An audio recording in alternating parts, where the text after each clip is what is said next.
Not much happens in dark, murky ocean depths. It's mostly pretty quiet, with some smaller fish carefully passing by and probably hoping nothing big would grab them on their way. There's also a bigger fella looking for plankton coming through every now and then. Suddenly, a giant beast comes out of nowhere.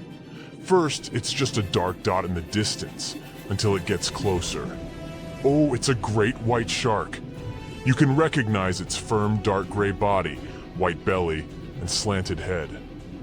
These creatures have special cells in their skin called melanocytes that can make their color change to lighter or darker.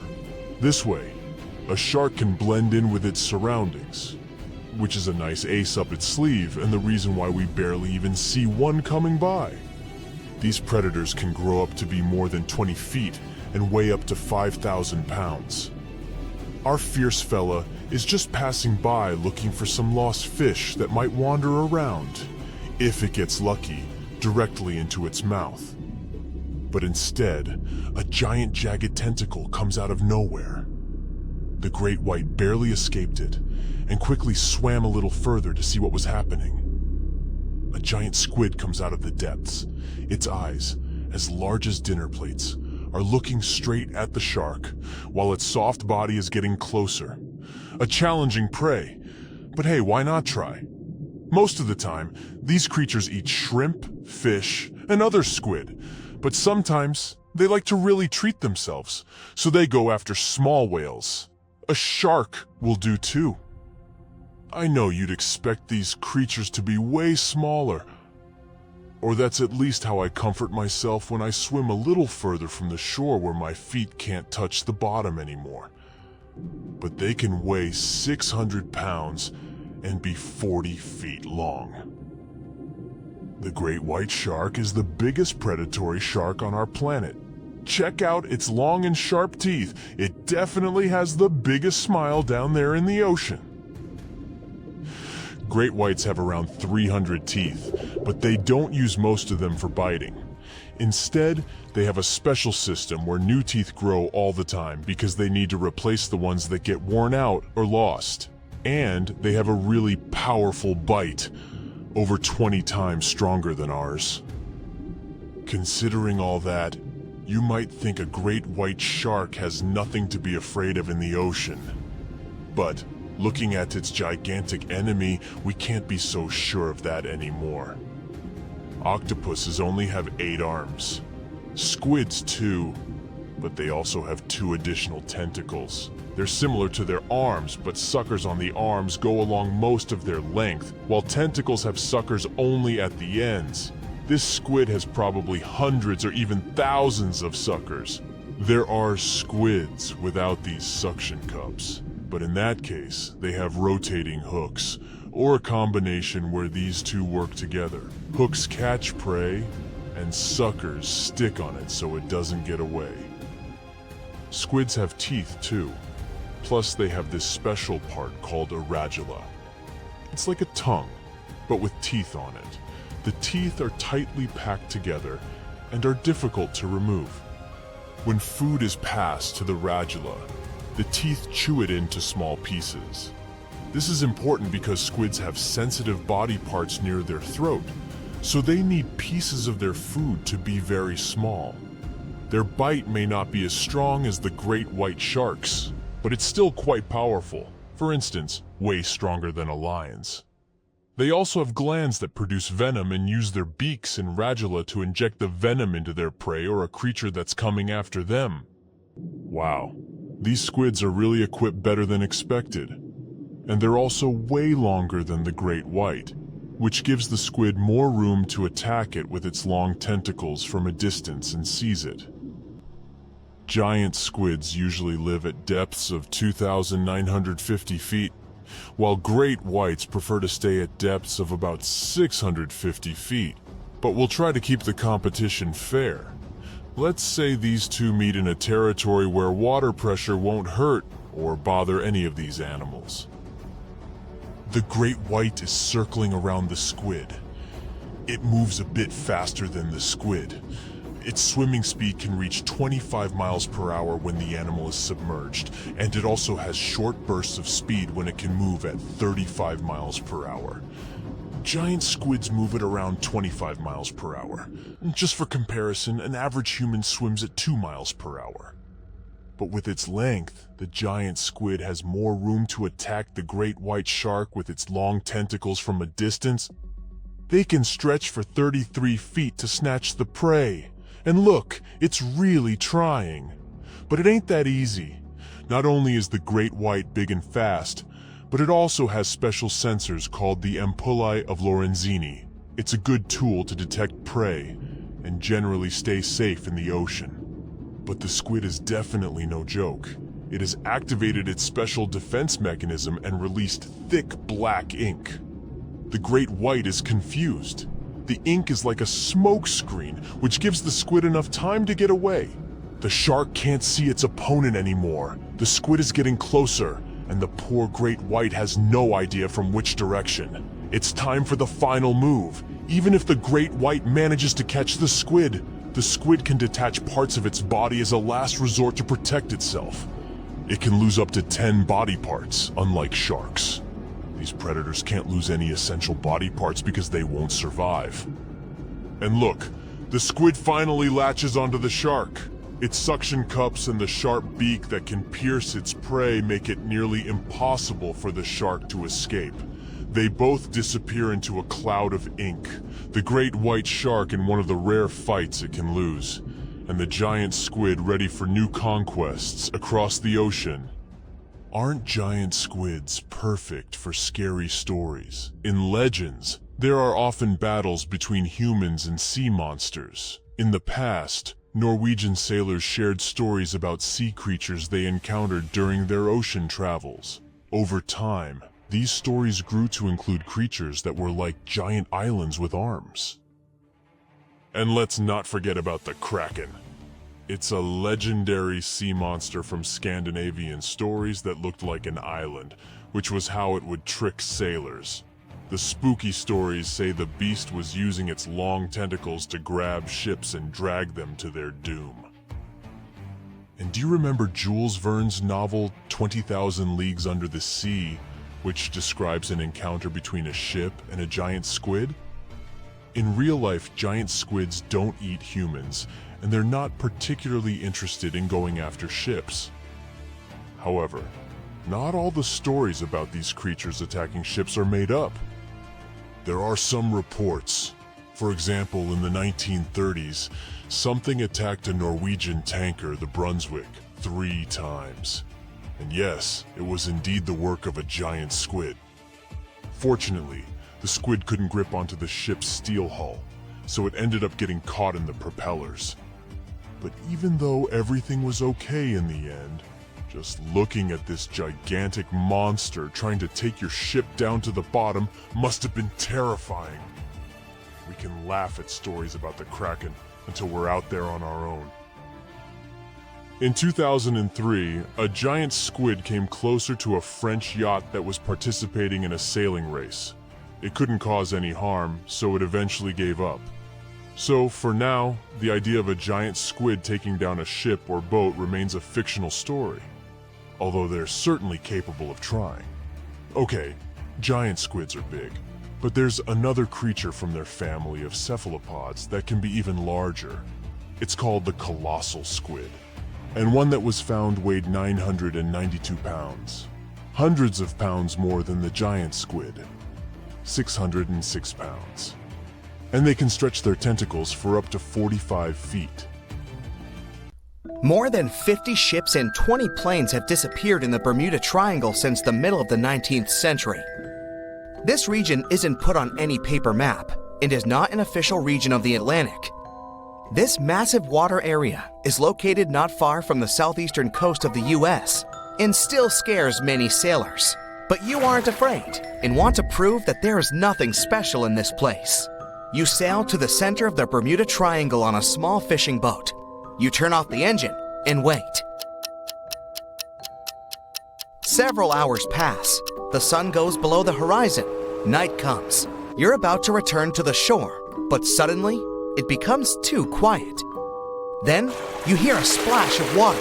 You look overboard and see hundreds of fish swimming to the surface. Something big scared them away. Something that comes straight from the depths. The next second, you notice big sparkling eyes and long tentacles reaching for the boat. It seems that one of the most terrible myths about the Bermuda Triangle turned out to be true. A huge squid dragging ships to the bottom. Stories about these squids appeared long before the emergence of the Bermuda Triangle myths. For centuries, sailors from Norway and Greenland told stories about a scary sea monster, the Kraken. In those stories, the Kraken broke the decks of ships with its giant tentacles and dragged them to the bottom. The approach of this creature is impossible to see since it's coming to you not from the side, but from below. But all these were just stories. Only in the 19th century, scientific evidence of the existing of these monsters appeared. A beak of an unknown squid was found on the coast of Denmark. The size of the find was about 3 inches in diameter, which is about the size of a human palm. Then, it became clear that the Kraken was real, and it's just one variety of giant squid. Since then, more than 21 species of giant squid have been described, but the first video with this monster was recorded in 2004 in the waters of North Atlantic, not far from the Bermuda Triangle. Marine biologists used a lure to draw the squid out of the depths. The huge monster was about 30 feet long, which is about half a subway car. It suddenly appeared out of the ocean darkness and quickly attacked the lure, squeezing it with its tentacles. After that, many cases of squid have been recorded on photos and video. Huge squids were washed up on the shore, swam past ships. According to some records, the largest monster ever found was 59 feet long and weighed almost a ton. This is the size of a big bus. Some scientists believe that giant squids can reach 150 feet in length, which is almost twice the size of a basketball court. But the big size is not enough to sink a ship. The first thing that helps squids do this is the surprise effect. Squids come from the depths, which mean they can be seen from the deck, but the monster can see a boat from afar. It has the biggest eyes in the world.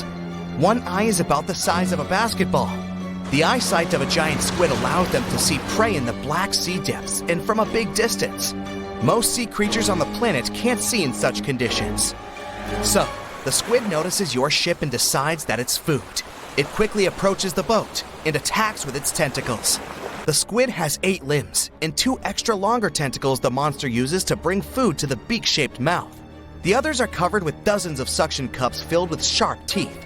Nothing can escape if the squid grabs it. The squid wraps its tentacles around your boat. With the teeth on each arm, it bites the deck. 2 long tentacles can grab you while you're running around in panic. The squid can rock the ship from side to side until one of its parts sinks in the water. You fight off 2 long tentacles and fall off your feet. The squid's 8 arms are squeezing stronger. You can hear the boat's hull cracking. The squid is big, but still can't sink a large metal object. Possibly, it couldn't have sunk huge ships that disappeared in the Bermuda Triangle. You see how the squid swims away into the depths. You're lucky this time, but you definitely wouldn't handle 2 such monsters. The existence of giant squids was proven more than 150 years ago, but people still don't know anything about them. The fact is that they are some of the most elusive creatures on Earth. They swim fast, spending most of their time at depths of 1,300 to 3,000 feet. To descend there, people need sturdy submarines and bulky equipment that create a lot of noise. The squid will notice them much earlier and swim away. Scientists don't know anything about their behavior, social life, habits, or a distance they swim during the day. And most importantly, we don't know how many of them are hidden in the water. The ocean is only 5% explored.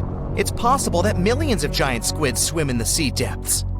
Just imagine hundreds of giant tentacles reaching out to a group of ships sailing through the Bermuda Triangle. In the past centuries, they could easily sink an entire fleet, since the ships were made of wood and were lighter. Squids wrapped decks with their strong tentacles, made holes in the ship's bodies with their sharp beaks. Toothy suction cups could break the masts and tear the sails.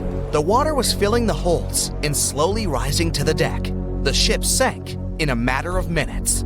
Survivors reached the shore and told everyone about huge monsters. This is how the legends of the Kraken appeared. Fortunately, Now people have sonars and equipment for monitoring the sea space.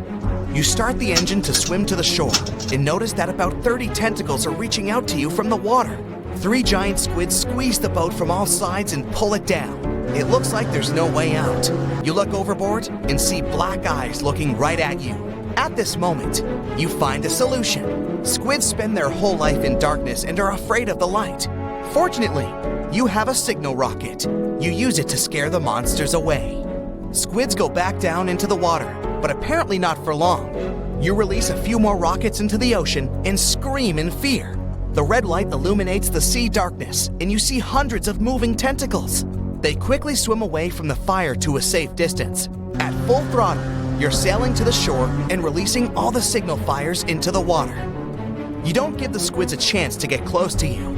Finally, you get to land, confident that you will never return to this place. The bad news is, these creatures swim not only in the Bermuda Triangle. People found giant squid in the oceans all over the world. Yeah, it's possible the giant squid is the main reason for the disappearance of ships, but this doesn't make the Bermuda Triangle a unique place. Boats and cargo ships disappear all over the Atlantic Ocean. The Triangle is not even included in the top 10 of such places. Also, this area is one of the most popular shipping routes of the Atlantic. And the more ships sail in one place, the more ships are lost. Many scientists believe the reason of the disappearances here is strong storms and hurricanes. Bermuda is located in an area of high pressure, which diverts thunderstorms towards the triangle. The waves reach such sizes here that they can turn ships over. Thunder and frequent flashes of lightning disable planes. The Earth's magnetic field is weakened at the location of the triangle. This field works as a shield, which repels solar particles. Here, solar radiation passes through the upper layers of the atmosphere and can negatively affect the electronics operation. Also, there is a theory that says that the Bermuda Triangle is the center of a magnetic anomaly. But scientists made many checks of the magnetic map of this region and haven't found any oddities. Scientists and sea biologists say that the mass of squids on the planet exceeds the mass of all people. Keep this fact in your mind while you listen to the story of the Kraken. So no one knows exactly what this giant sea monster looks like. But according to the stories of old fishers and taverns, the records of travelers and legends, the Kraken looks like a giant squid. If so, it has the squid's anatomical properties and reproductive functions. And this is a big problem for us. A female squid can lay anywhere from 3 to 100,000 eggs. Even if most of them don't survive, it's still a lot. Many of these creatures live in the ocean's dark depths that people haven't yet fully explored, and it seems we'll know more about squids soon. The metabolism of these creatures is accelerating thanks to the increase in water temperature, and this causes population growth. Scientists call squids the weeds of the seas because of their rapid reproduction. They can potentially exceed the population of all fish and mammals. Perhaps there will be so many of them soon that they won't have enough food on the ocean floor. They will begin to migrate closer to the surface, small squid and monstrous giant ones.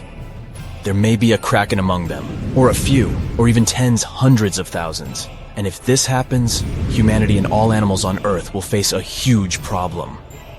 As the kings of nature, people can easily invent poison to destroy krakens. But how to spread this poison? Giant squids, along with ordinary fish, dolphins, whales, seaweed, and phytoplankton, will suffer if it gets into the water. More than half of the world's oxygen is produced by the ocean. And if people spread this poison in the water, they'll risk disrupting the entire planet's ecosystem. The ocean will become lifeless. So, people have to forget about poisoning the water. For a while, we will be helpless against the squid apocalypse. Let's say a couple of billion squids rise to the surface. A couple million of them are krakens. The first thing these monsters will want to do is get food. Lunch for them can be both shoals of fish and massive whales, and no one can stop them. Even if megalodons existed, they wouldn't be able to resist the giant tentacles and strong beaks of krakens. The fish population in the ocean has declined. This means that people can't go fishing anymore. We can catch fish in lakes, rivers, and seas, but it's not enough. Seafood has become very expensive all over the world. A fish tank with goldfish is a luxury. Of course, humans learn to catch giant squids, which solves the problem of hunger in some areas. The profession of a squid catcher is becoming prestigious all over the world. This kind of fishing is dangerous and requires a lot of strength and courage. The second problem is sea travel. Every day people transport millions of tons of cargo across the ocean. Huge businesses and economies of entire countries work thanks to such transportation. But now, Krakens swim close to the surface and make any voyage dangerous. One monster can quickly destroy a small ship. 10 or 20 Krakens are able to sink a giant cargo vessel. This leads to a reduction in logistics chains. Communication between continents is now maintained by air. The number of flights is increasing. Plane tickets are rising in price. Travel is becoming too expensive. This leads to a reduction in the number of tourists in some countries, which disrupts their economies. There are more Krakens and less food. Resting on a beach also becomes dangerous. Aggressive, hungry giant squids can come ashore to catch sunbathers. All shores are fenced. Swimming is forbidden. Of course, scientists invent some things to fight squids. Sound barriers, for example. Every ship is now equipped with a device that launches powerful ultrasonic waves into the water. They scare away all the fish and clear the way for boats. In the beginning, it helps, but then Kraken stop fearing it. Ultrasound only angers them. They pounce on ships and break sound barriers. Another thing that scares them away is sunlight. For millions of years, Krakens have been living on the dark ocean floor. Their eyes are used to the darkness, so they fear the bright light. During sunny weather, ships move freely. But as soon as the sun goes below the horizon or clouds obscure it, sea monsters come out of the ocean depths. It doesn't help much because it's impossible to sail across any ocean within a single sunny day. In addition, there is no guarantee that you won't get caught in a storm when the sun is hidden behind the clouds. That's why people invent powerful floodlights. They direct their beams at monsters' heads and drive them into the dark depths. Such projectors are expensive because they require a lot of energy. Only some ships can afford such a device. And while people seek more effective ways to fight Krakens, squids multiply, and this becomes the solution to the problem. The ocean is running out of fish. Food is not available on land. Like a snake devouring its tail, squids start fighting with one another. The water foams, and squids cling to each other with tentacles. Big Krakens defeat smaller monsters. Their population is shrinking.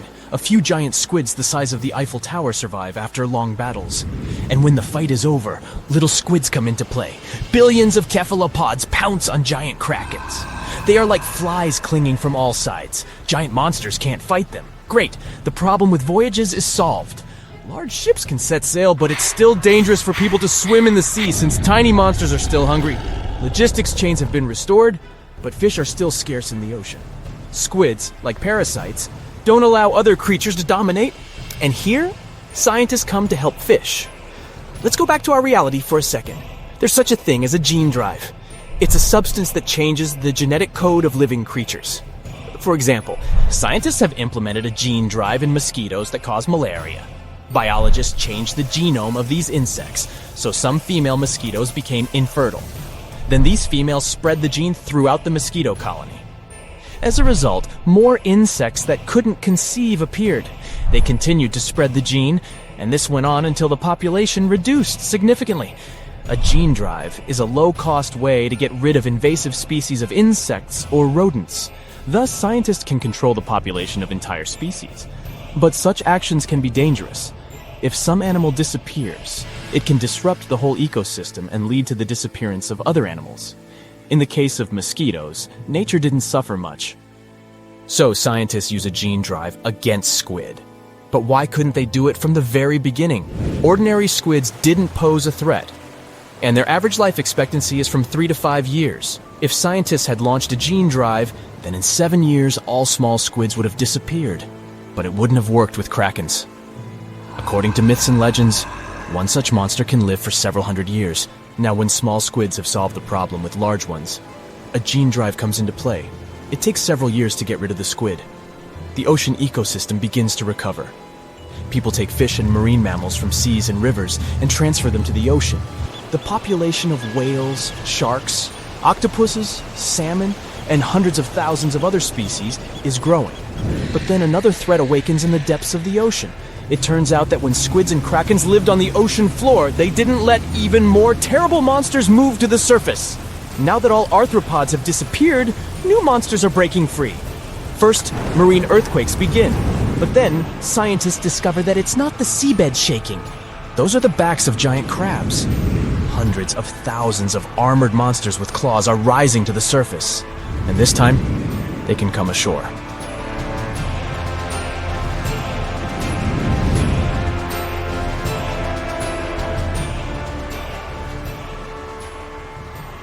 The first thing you feel is some heaviness around your body, as if you're sleeping under a soft but weighted blanket. It feels nice, and you're too lazy to do anything. Fortunately, you gather enough strength to move the blanket. You open your eyes, and it's weird.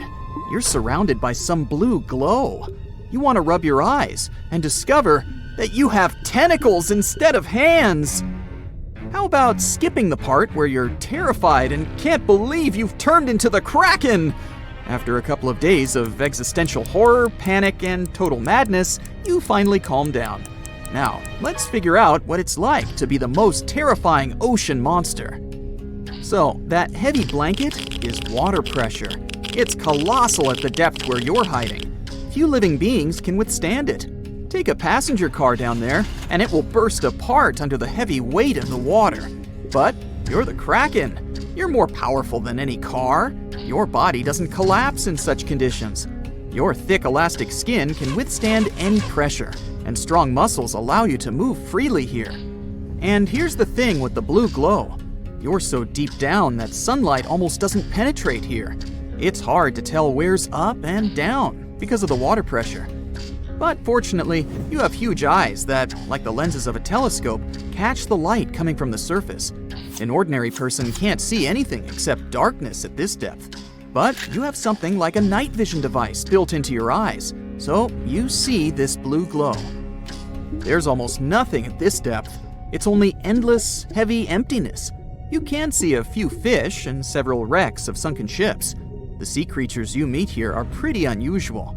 These are anglers and all sorts of transparent squid.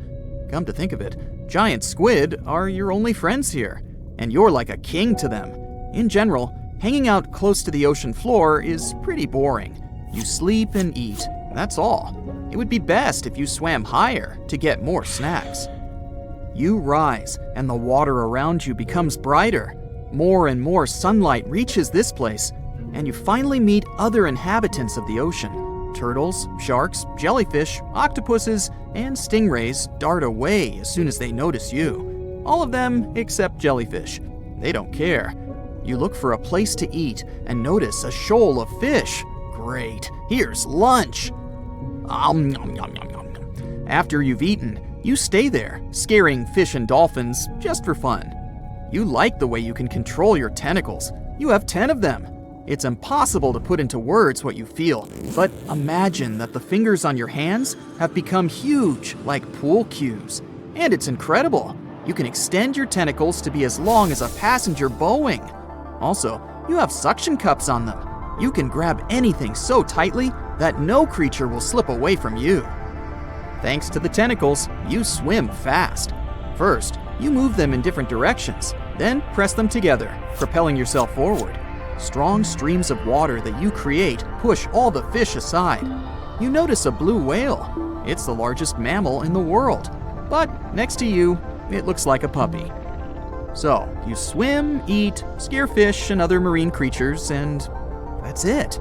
Your life is kind of boring. And how long will it last? 100 years? 1,000?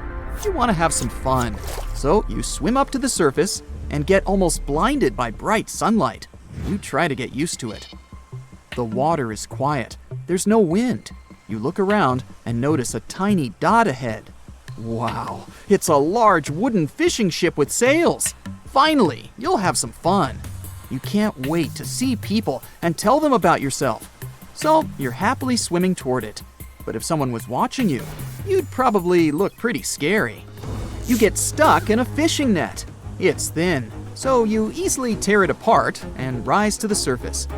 The people on the deck are terrified. They scream and run in different directions. Hey guys, where are you going? I just want to hang out with you. They seem so small. Fishers throw harpoons and axes at you, but you don't feel any pain. You put one tentacle on the wooden deck and accidentally break it. The whole ship is fragile, like a matchbox. Okay, it's better not to touch it. You turn around and accidentally flip the ship over. All the people that were on board are now in the water. Fortunately, you have enough tentacles to save them all. You catch every fisher and see the horror in their eyes. Someone even faints. You put the ship back on the water and help the people return to the deck. Then you push the boat away and swim toward land. But you decide not to show yourself to people on the shore. Those sailors you saved will tell everyone how they survived meeting a giant monster. Everyone will talk about how terrible you are, but no one will mention that you also saved them. How unfair. You return to the ocean depths and fall asleep. Some strange sounds wake you up. It's like water dripping from a tap into a sink. You open your eyes and see faint flashes around. Oh, well, that's interesting. You swim up and realize that a thunderstorm has woken you up. It seems rather severe.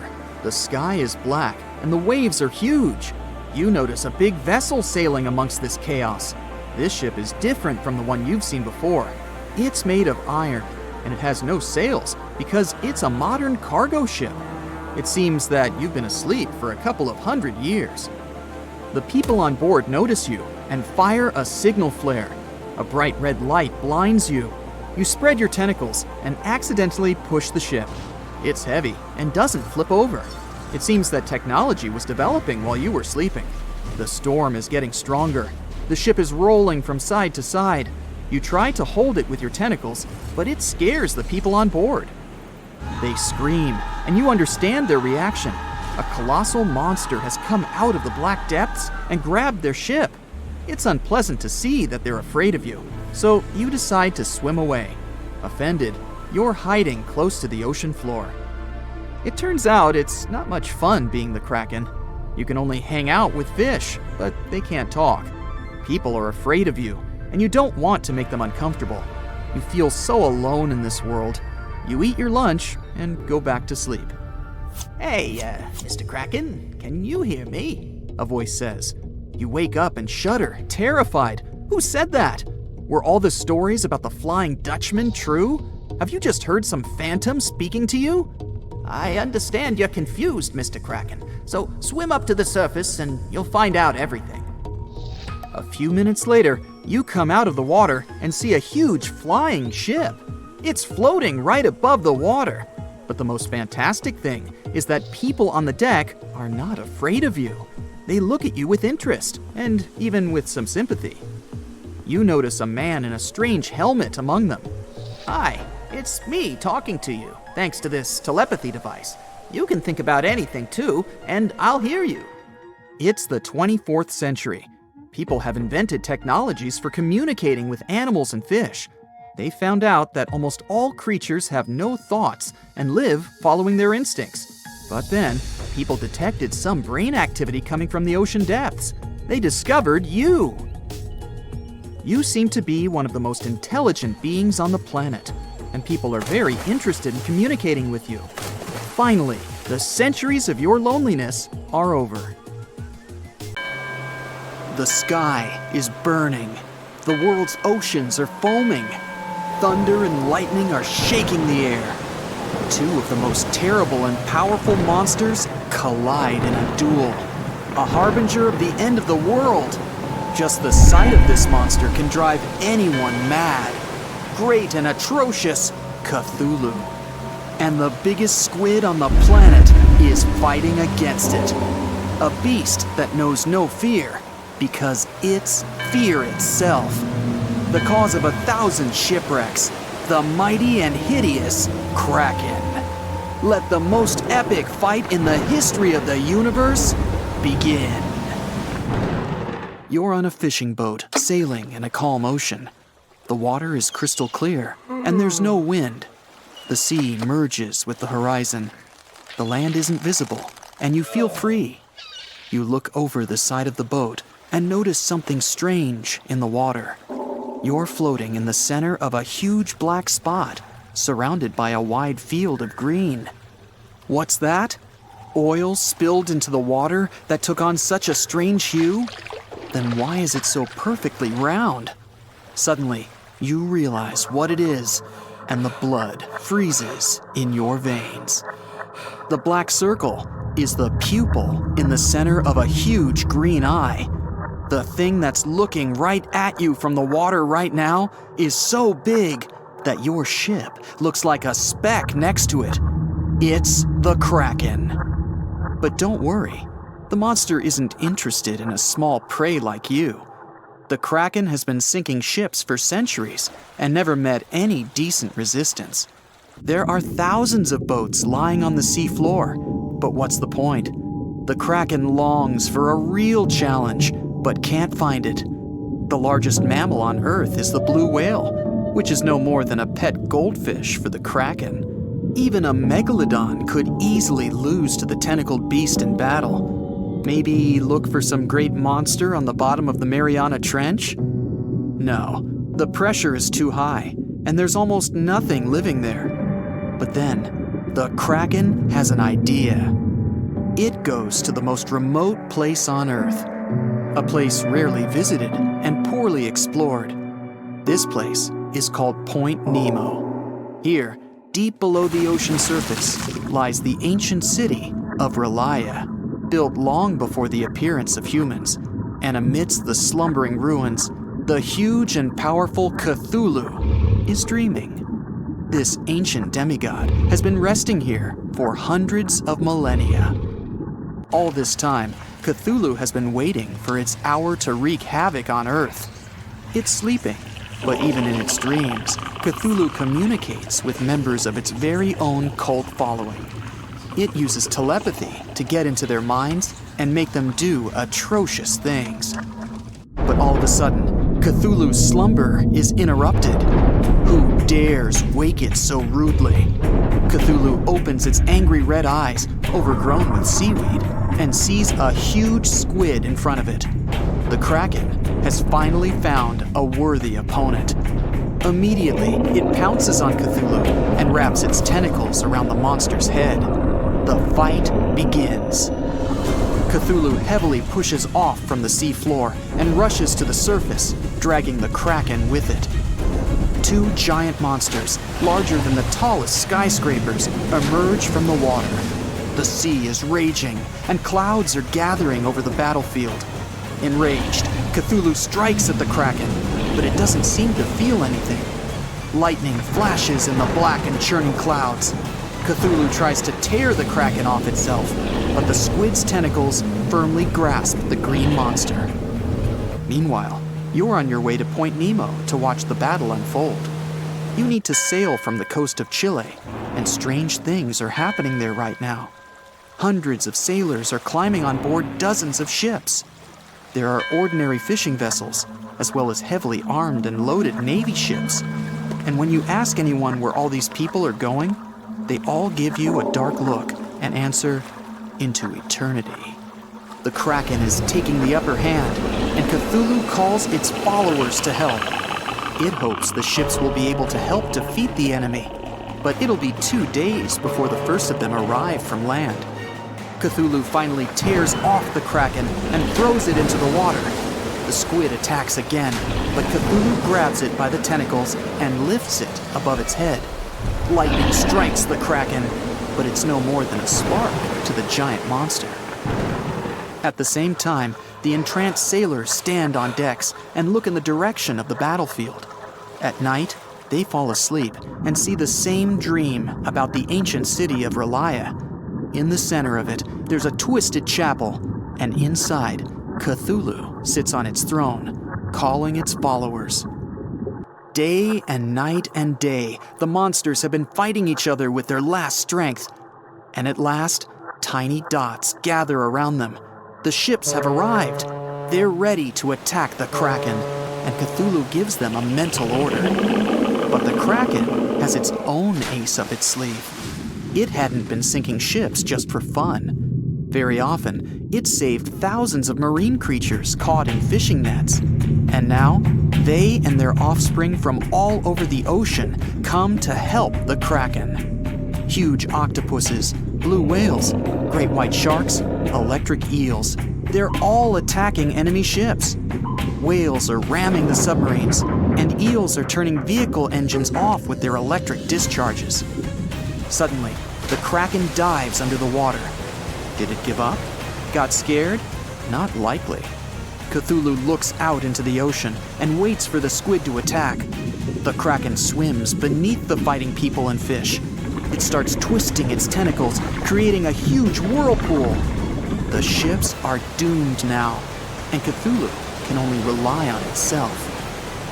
The Kraken is a powerful creature, but it's an animal after all, while Cthulhu is incredibly intelligent, albeit malevolent.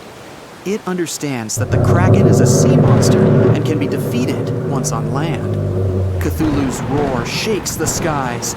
Lightning bolts strike the ocean. The water is boiling.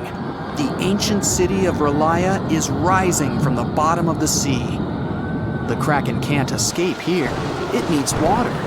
The squid fights Cthulhu with the last of its strength, but without its element, it quickly loses. Cthulhu is victorious. Now, being woken, it's going to destroy the rest of the world, as was foretold. But the fight couldn't have gone unnoticed. Thanks to satellite data, the world already knows what's happened, and a plan has been devised to put down the ancient monster in case it wins. Fighter jets enter the scene and attack Cthulhu. The monster raises its arms to the sky. Clouds are gathering around it. An electric discharge sparkles in the clouds, and electricity disappears within a few hundred miles, including the electronics on board the jets. They're falling down into the water. There's no way to defeat the mythic beast. But what is it? Satellites are suddenly falling from the sky in dozens. Cthulhu didn't know that Point Nemo is the dumping ground for space debris. Since this is the farthest point from Earth, it's safe to drop idle satellites here. Right now, hundreds of them are falling on the ancient city and bombarding the monster. Disoriented by the sudden assault, Cthulhu retreats back underwater along with its city. Then and there, it decides to go back to sleep for another 1,000 years and wait for a perfect moment to ruin the world. Cthulhu's mind-controlling ability made all the witnesses of the battle forget what they saw.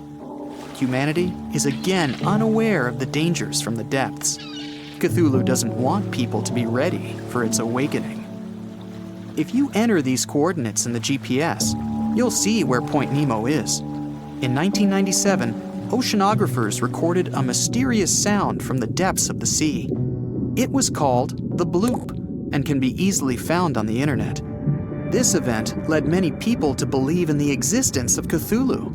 But the panic didn't last long. It turned out that the bloop was the sound of a glacier splitting. Or maybe it's Cthulhu that made people think that way. Who knows? It was just a couple of hours before midnight. Some of the 2,200 passengers of a large, luxurious ocean liner were still partying in the beautiful first-class lounges.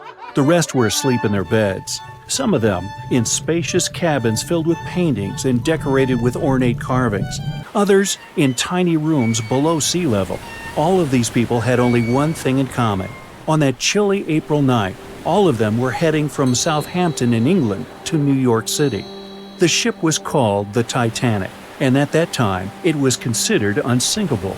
At the very beginning of the journey, the liner nearly collided with the steamship New York.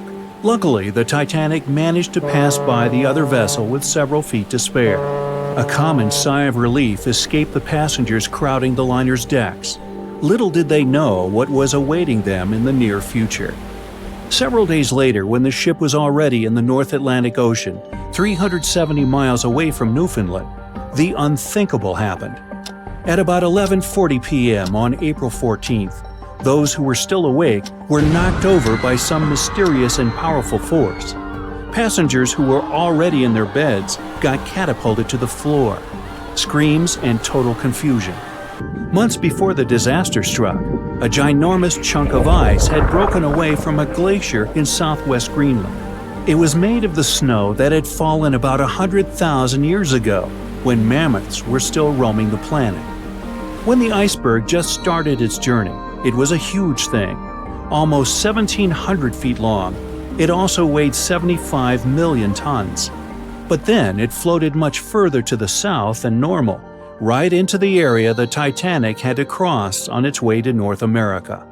Even after melting into the water for months, the iceberg still weighed an impressive 1.5 million tons. Its top part was towering over the water for almost 100 feet. Even so, it looked harmless next to the massive ocean liner, but only at first glance.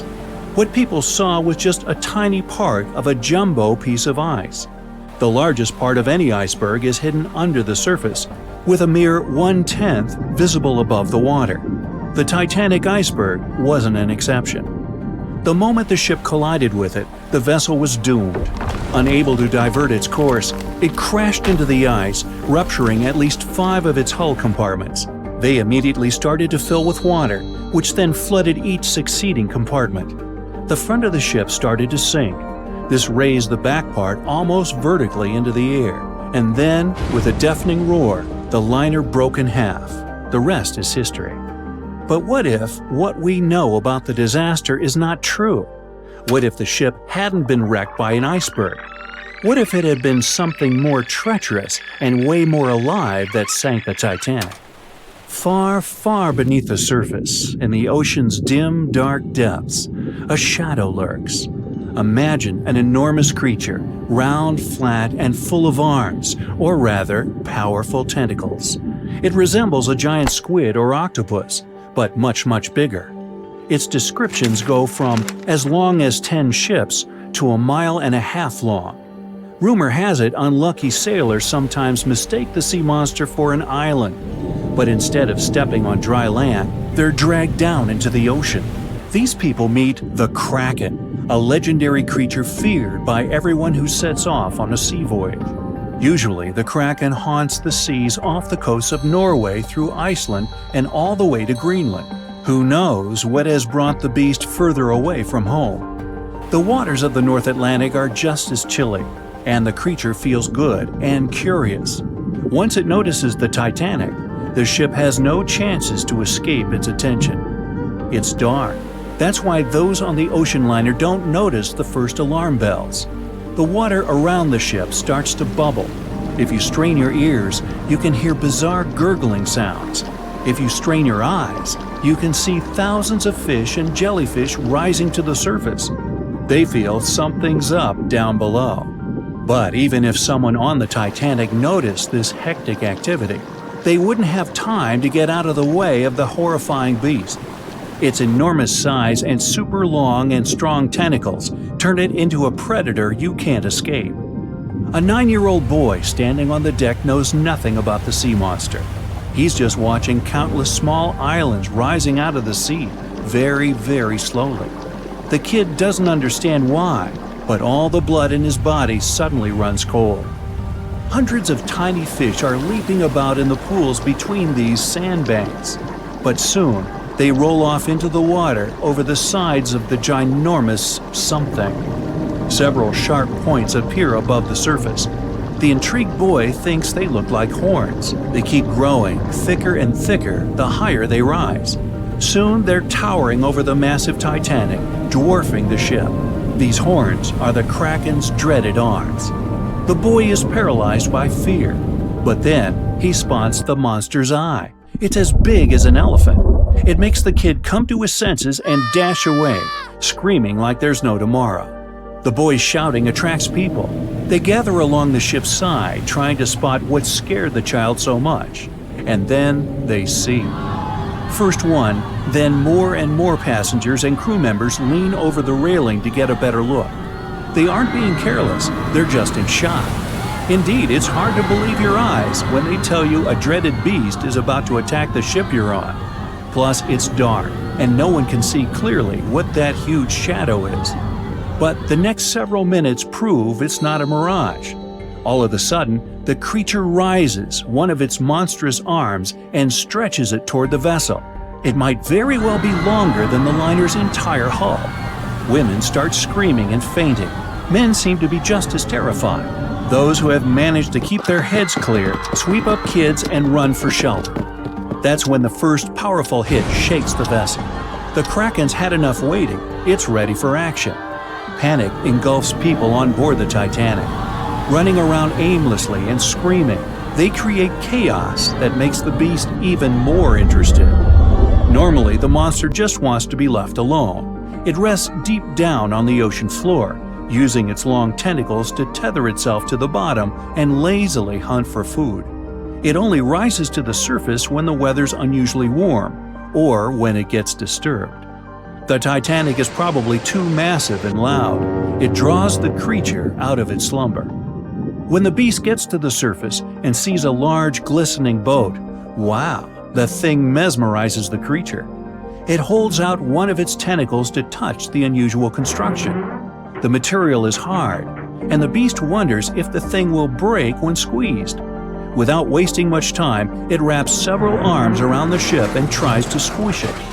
Tiny creatures fussing around, falling overboard, and making annoying high-pitched noises start to irritate the Kraken. It's getting angry. Easing its grip, the monster circles the Titanic several times, getting ready for the next attack. This time, the strike is much stronger. It bends the metal and makes it brittle. One more movement of a deft tentacle, and the ship starts to fill with water. The Kraken retreats, as if to enjoy the results of its efforts. But then, it notices the ship trying to speed up in futile attempts to put some distance between itself and the monster.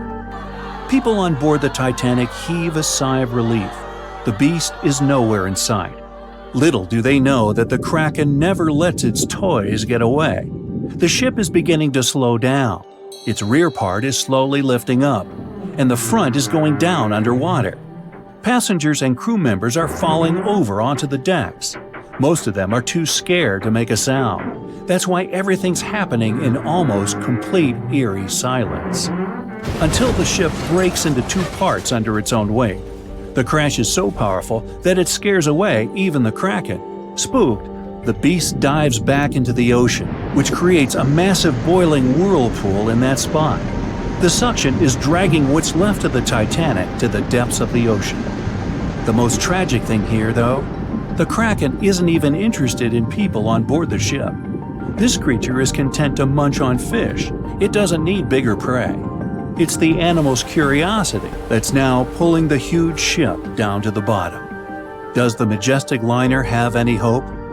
I think you know the answer.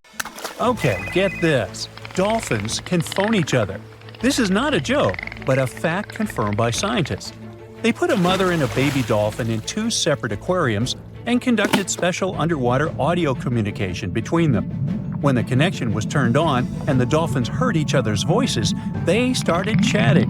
Their conversation consisted of happy whistles, chirps, and clicks. You've probably heard this chatter in wildlife movies. But I wonder, how do the dolphins dial the phones? Do they have flip phones? Get it? Flipper using a flip phone? Okay, never mind. Anyway, the most interesting thing about this experiment is that the mother and the baby recognized each other's voices through the speakers without seeing each other. They were talking fast, like it was a normal dolphin phone conversation. Think of a dog that hears its owner's voice from a phone speaker, or when you turn on a video of another barking dog. Your pet is confused and doesn't understand what's going on. But dolphins started communicating immediately, just like humans. Many animals communicate with one another through touching, gestures, biting, or growling. But dolphins have shown they can communicate without direct contact. If they understand clacking, clicking, and whistling, it means only one thing. Dolphins have their own complex, developed language, and scientists hope to learn it. Scientists called one of the elements of their language signature whistles. They use whistles to call others by name, to convey information, and to warn of danger. This is one of the most difficult forms of communication in the animal world. These whistles vary depending on the situation and the dolphin species. They raise or lower the tone, shorten the duration of the sound, or increase it by exchanging short or long words. To compare the language of dolphins with other species, scientists have compiled a table of sound properties such as length, clarity, pitch, pattern, and others. According to all the data, dolphins have the largest sound palette.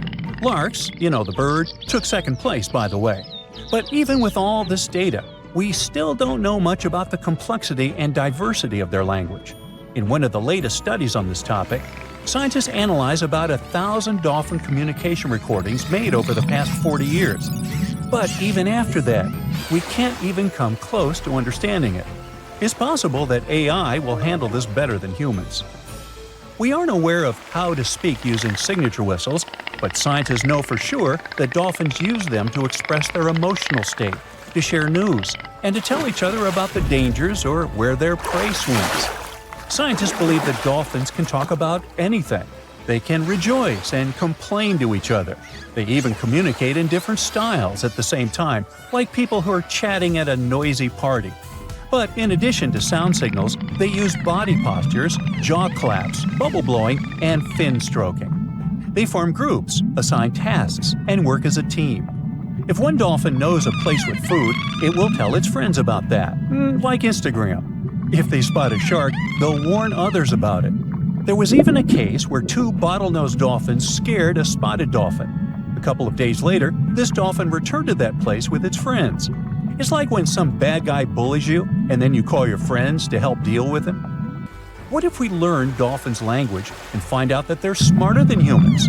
What if they gossip about the human race and laugh at like, "Oh, brother, get a load of these dumb people. They're fighting each other over nothing. What do they spend their lives on?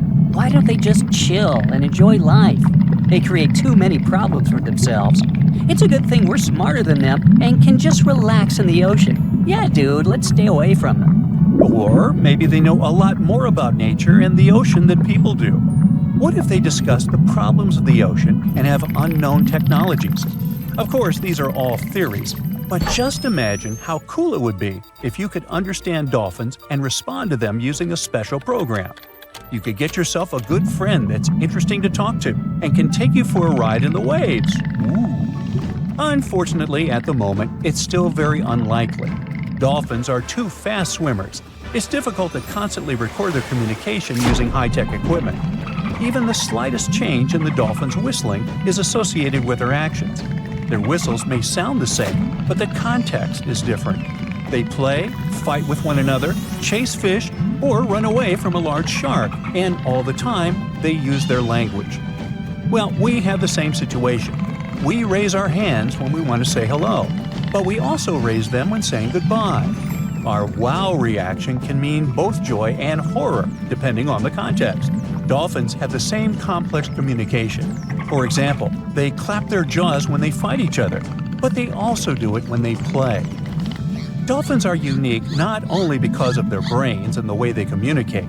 Perhaps you don't know that dolphins are not fish, they're mammals. Yeah, you knew that. They can't breathe underwater because they don't have gills. They come to the surface, take a deep breath, and swim for about 10 minutes. Then they repeat this process. Unlike fish, dolphins don't lay eggs. They give birth to cubs, and they feed them with milk. They also have body hair. Yep, newborn dolphins have hair on their beaks. They lose it soon after birth. Why do they need this hair? Scientists believe that this is an evolutionary echo from the time when dolphins lived on land. And here's another strange fact. We've all heard how millions of years ago, fish began to slowly come ashore. During evolution, they changed their appearance, adapting to new life on solid ground, and so they gradually turned into mammals. But dolphins are unique since their development is kind of reverse. They were originally amphibians that lived near bodies of water. The ancestors of those amphibians were artiodactyl mammals, similar to deer. Not only dolphins, but also whales and porpoises have the same evolutionary path. All of them are called cetaceans. They made a big step from land to water about 50 million years ago. What if these ancient deer-like animals were the most intelligent creatures on Earth that realized that living in the water was much better than living on land, and they haven't regretted that decision yet? Dolphins have a big brain. Chimpanzees and humans have brains of the same size, and they all have something in common. Dolphins have a long lifespan, and they form groups. They show the emotions of sadness, grief, happiness, and joy. They can assess situations and solve problems. But the coolest thing is they can pass the mirror test. That means they recognize their reflection in the mirror. They don't just look at themselves. No, they pay attention to the parts of their bodies that they can't see otherwise. They examine their movements in the mirror. Their behavior in front of a mirror is not much different than that of humans. This indicates their self-awareness and high intelligence. Do they feel sad if they don't like their body? Can they be happy if they have, let's say, a beautiful tail? In addition to these features, dolphins have a real superpower, echolocation. By producing clicks and whistles, they can find their relatives that are pretty far away. They can spot prey or an enemy despite poor visibility in the ocean. This power allows them to sense a metal implant in the body of a swimming person. We are 70% water. Therefore, when we dive into the sea or ocean, for dolphins, we become part of their echolocation field. When they emit a sound, the sound waves crash into a metal object inside the human body, and the dolphins immediately feel it. And some dolphin species can turn off half their brain while sleeping. One eye is kept closed, and the other eye monitors the situation so as not to miss danger. Ooh, smarty pants dolphins. There's a creature somewhere deep in the ocean looking for prey that would make Dracula himself proud. It's been around since before even the dinosaurs walked the earth. It has no bones or jaw, but it doesn't stop this underwater vampire from hunting. The name of this eel-like parasite is the Pacific lamprey. The English monarch loved this fish so much that he defied doctors' orders to stop eating lamprey flesh. He got sick every time he'd have the original gooey fish. But the lack of bones and the fact that this lamprey tastes like slow-cooked beefsteak made the royal fall in love with the fish once and for all. The product of this love was a chill in his aged body, some heavy sweating, and some other scary symptoms, which eventually took his life and interrupted his 35-year reign. The lamprey is way better at surviving, as it lived through at least 4 mass extinctions. Its ancient ancestors evolved over 450 million years ago. There are around 40 living species of lampreys still thriving across the world. The Pacific lamprey is just one of them. These creatures have cartilage instead of bones, and a third eye, which is a special light-sensing organ on the top of their heads. Instead of a regular jaw, they have a sucker mouth surrounded by teeth. It's perfect for latching onto prey and sipping up body fluids like underwater vampires. Once they pick a victim, they suction it, making a seal that's almost impossible to break. Scientists believe the Pacific lampreys don't munch on flesh. Female lampreys lay up to 200,000 eggs in nests that stay in fresh water for 3 to 4 weeks. Once the larvae hatch, they burrow into sediment and stay under the sand for up to a decade. When they hit their teenage years, these miniature Draculas re-emerge and migrate from freshwater all the way to the Pacific Ocean. This journey isn't the easiest, and it takes some changes to its appearance and physiology to adapt to a huge change in salinity. After several years, they go back to freshwater to reproduce. Pacific lampreys can use chemical clues released by their larval migrating pals to find their way. They can travel hundreds of miles inland to find the perfect spot for spawning and rearing. It's not always the same place they spawned in. Many species of birds, mammals, and other fish can appreciate the fatty flesh of lamprey. This makes them some of the most valuable players in freshwater and marine ecosystems. Another lamprey type, the sea lamprey, is native to the Atlantic Ocean. It's not that dangerous when it's at home, but once it gets to the Great Lakes, it becomes a real threat to the 4 local native species of lamprey. The sea lamprey is up to 4 times bigger than the lake species. It has unlimited food and spawning grounds, and no natural predators here, so it becomes cocky. It secretes an enzyme that doesn't let the blood clot. Once it attaches to some unsuspecting fish, it spends the next several months feeding off of it. And even if the fish shakes the lamprey off, it doesn't have long to live because the mark the predator leaves behind. Sea lampreys aren't interested in humans, but can accidentally latch onto a swimmer. It won't be fatal, but it's not the most pleasant sensation, and you need to get the spot of the impact disinfected. The Australian box jellyfish looks harmless, but it's considered the most venomous marine animal. Unlike other kinds of jellyfish that float with the current rather than swim, this creature can reach an impressive speed and choose its own direction. It has tentacles covered with tiny darts loaded with poison. People and animals that get unlucky enough to meet with those tentacles face some scary and sometimes even fatal consequences in a matter of minutes. Before you decide to never revisit the ocean, you should know that only a few out of around 50 existing species of box jellyfish have venom that is lethal to humans. There are some not-so-dangerous species living in warm coastal waters worldwide. And the most dangerous ones are in the Indo-Pacific region and northern Australia. A blue-ringed octopus spots a signature psychedelic color and the ability to take away your life. This cute-looking sea monster likes to spend its time in the soft, sandy bottom or shallow tide pools and coral reefs. It normally hides in underwater crevices, among shells or debris. If you disturb it, the octopus will activate its tiny color-changing organs and demonstrate its blue rings as a warning signal. The next step will be releasing a venom 1,000 times more powerful than cyanide. This venom is more toxic than that of land mammals. The octopus normally uses it to hunt crabs, shrimp, and small fish by pecking them with its beak and paralyzing them.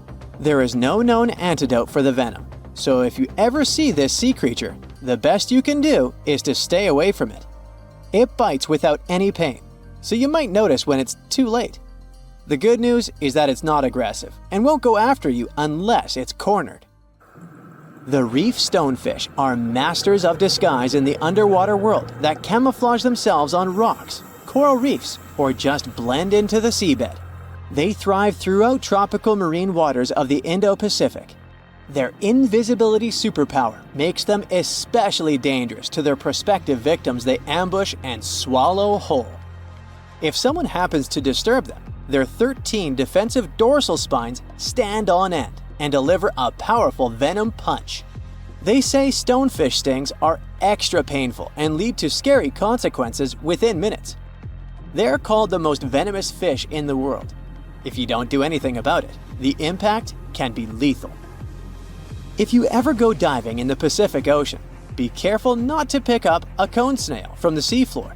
It has a beautiful shell made of brown, black, or white patterns.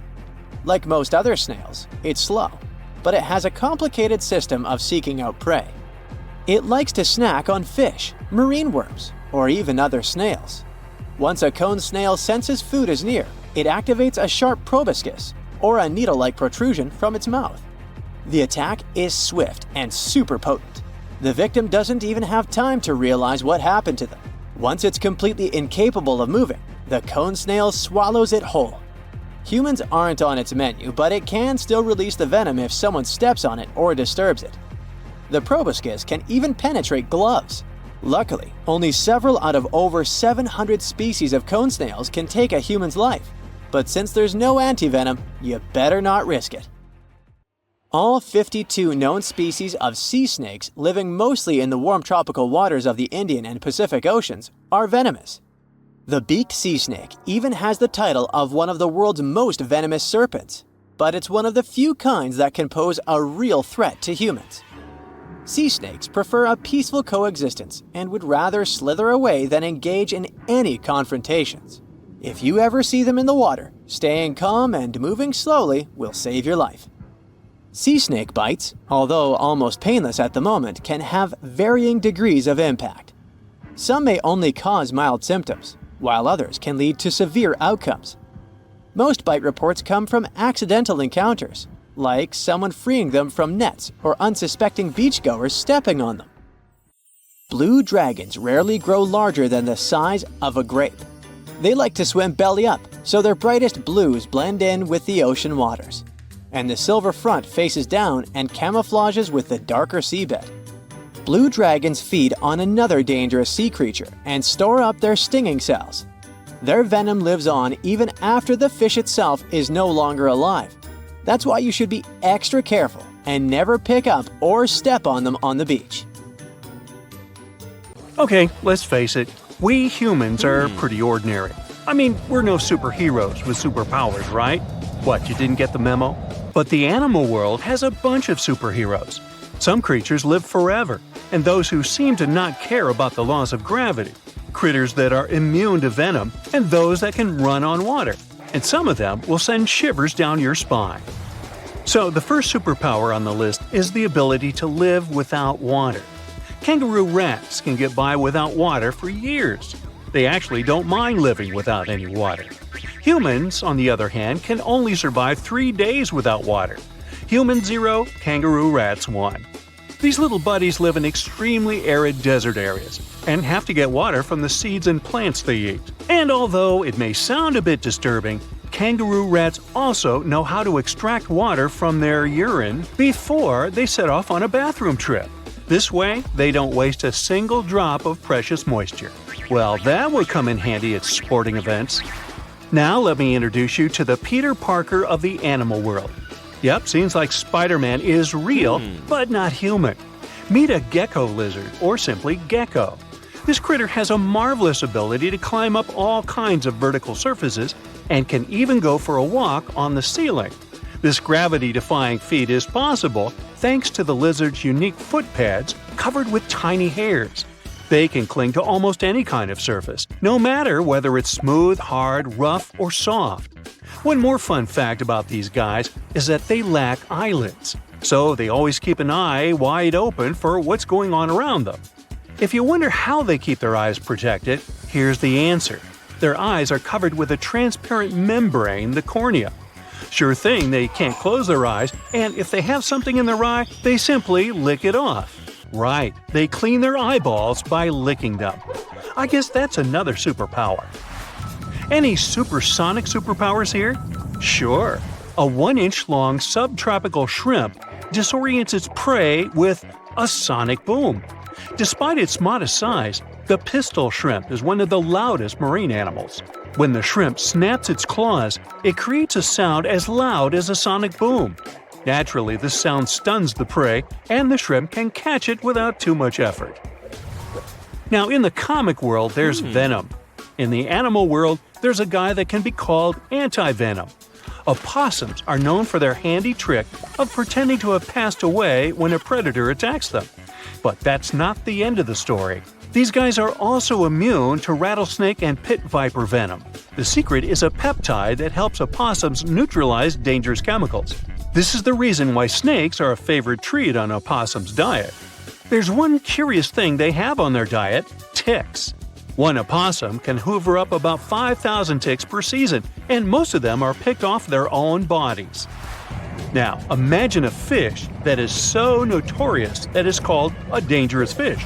It's mabenga, and it literally translates to dangerous fish in Swahili. This monster lives in freshwater and doesn't mind having a crocodile for lunch. Not a whole crocodile, but mabenga can take a bite out of them. But to be honest, these guys are intimidated by the crocodiles, the same way the crocs are intimidated by them. Now, you're watching this video on some gadget, right? Well, we all owe the gadgets we have to the electric eels in some way.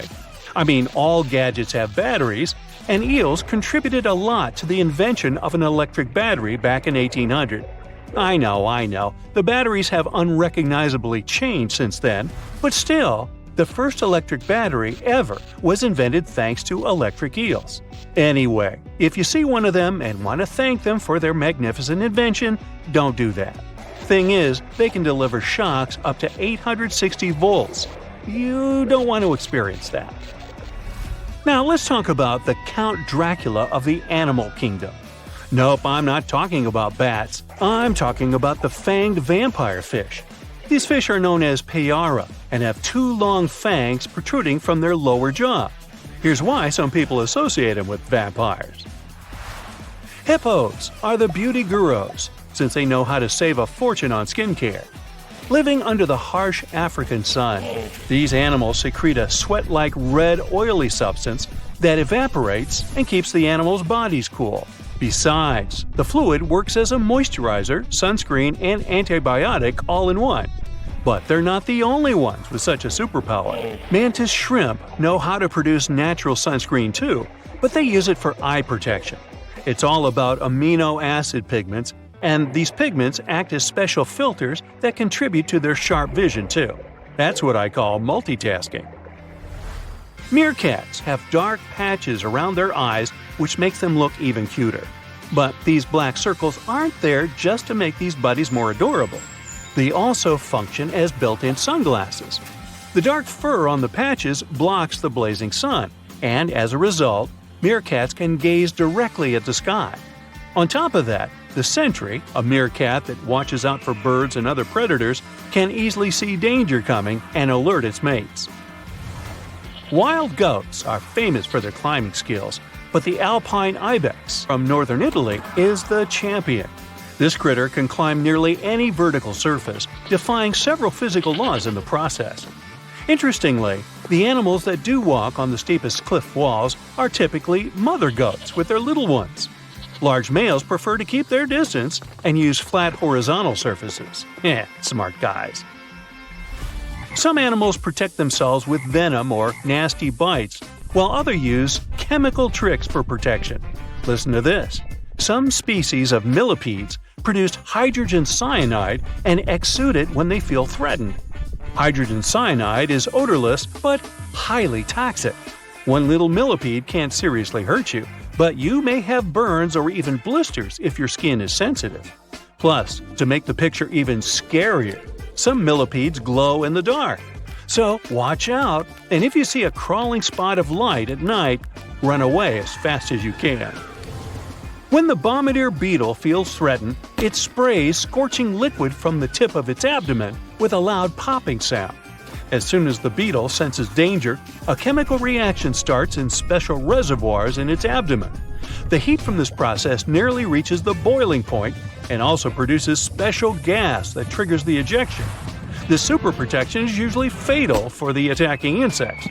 I guess so. Plumed basilisk lizards have an uncanny ability to run on water. First of all, their hind feet are equipped with long toes which have fringes of skin that can spread out in the water. As a result, a bigger surface of the lizard's foot comes into contact with water. Then, when it runs on water, it pumps its legs incredibly fast. This creates little pockets of air that prevent the animal from drowning by keeping it on the surface. Now, fleas can be annoying, but it doesn't make them any less amazing. These tiny critters can leap about 50 times their body length. If people could do the same, we would be jumping about 1/4 mile into the air. Well, let's try it. The most curious thing about fleas' astonishing ability is that they take most of the power for leaps from their toes, not knees. So, what's your favorite animal superpower? I vote for the kangaroo rat. I don't like standing in lines for the bathroom. The Megalodon shark roamed the oceans, scaring and chewing everything to pieces long after the dinosaurs were wiped out by the great meteorite. We know that it was the largest and most dangerous hunter that ever lived, as well as the biggest shark. It was the king of all seas, swimming freely between most parts of the ocean. But then, about 2.5 million years ago, the last of its kind disappeared from Earth forever, leaving only huge teeth to be found by modern archaeologists. And it could be because of the great white sharks. The Megalodon is usually described as a sort of gigantic version of this marine animal. This is a common misconception people make because these creatures were thought to be related. In fact, the Meg looked more like a modern bull shark. It had a short snout, a flat lower jaw, and long and massive pectoral fins that supported its weight. And what's more important, the ancestors of today's great whites existed at the same time as the Megalodon. But with great size comes great clumsiness. Although the Meg was huge and powerful, it was also not as nimble as the smaller and quicker great white sharks. Researchers believe that great whites actually rivaled with the Megalodon for food and were often more successful hunters thanks to their agility. They couldn't fight the Meg openly, but were fast enough to steal its food. So, the only food left for the Megalodon were whales and equally big marine animals. Adult Megs could easily catch such beasts, but their offspring were much smaller and more vulnerable than their parents. Scientists believe other sharks could have used this to their advantage. While the Megalodon was still little, it often became a meal for great whites, bull, and tiger sharks. Even then, a great white shark could be almost 20 feet long, while a megalodon pup was typically twice as small. A pretty easy meal for a great white. But even if there had been no open confrontation between young megalodons and smaller adult sharks, meg pups wouldn't have been able to find food for themselves to grow to adulthood. The population of other sharks was growing, and they were rivaling with each other and the megs for food. The more great whites and other sharks there were, the less food remained for the young monster sharks. Eventually, they would have simply starved. As if this wasn't enough for the megalodon to cease to exist, their favorite big munch, the whales, began to adapt to changing conditions on Earth.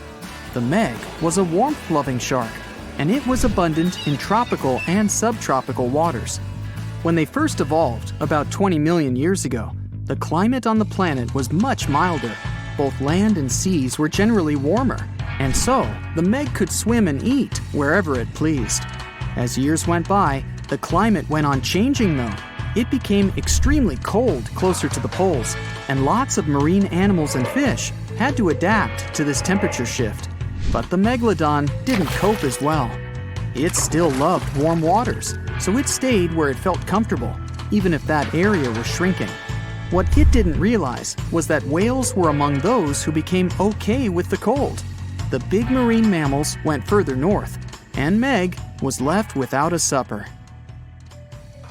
The Megalodon was the biggest shark to ever live. Not only that, it's one of the biggest fish and the largest predator in Earth's history.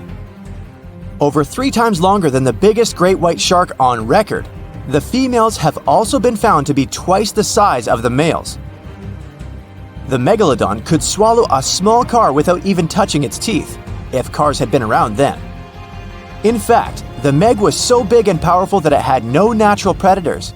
It was the uncrowned king of the seas, swimming freely from ocean to ocean. This cosmopolitan creature was found all over the world, from America to Europe and Australia and Japan, assuming there were countries back then. Meg fossils have been found on every continent except Antarctica. Everybody skips Antarctica. Science tells us that the Megalodon went extinct over 3.6 million years ago, but could they still be alive at the deepest depths of the ocean? The fearsome name, Megalodon, comes from 2 Greek words, megas, meaning big, and odont, meaning tooth. Combined, they mean big tooth, and it certainly lived up to its name. Just one of its chompers is the same size as a human head. It had 276 humongous teeth in total, across 5 terrifying rows. In all of history, only a couple of saber-toothed cats and the T-Rex had consistently bigger teeth. Now that's a showdown I'd like to watch.